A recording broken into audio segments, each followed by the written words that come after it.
৫ই আগস্ট পরবর্তী সময়ে দলের ভিতরে অভ্যন্তরীণ প্রতিকূল পরিস্থিতি এবং শীর্ষস্থানীয় নেতাদের অসহযোগিতার কারণেই দলের পরিবর্তন করার ব্যাখ্যা দিয়েছেন সাবেক যুবদল সাংগঠনিক সম্পাদক কেন্দ্রীয় কমিটির এবং বর্তমান এনসিপিতে যোগ দেওয়া ঢাকা মহানগর দক্ষিণের আহ্বায়ক ইসাক সরকার।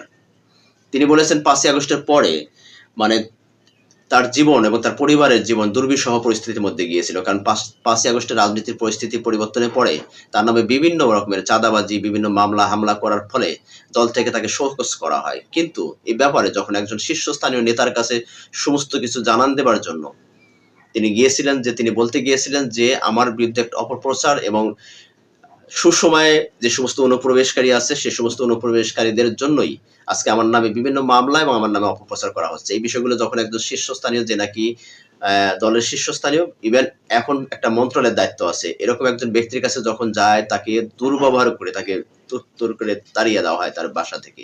তো এই সমস্ত ব্যাখ্যা যখন দিতেছিলেন তখন তিনি আবেগে কান্নায় ভেঙে পড়ছিলেন, কারণ তার জন্ম থেকে শুরু করে বিএনপির রাজনীতির সাথে জড়িত।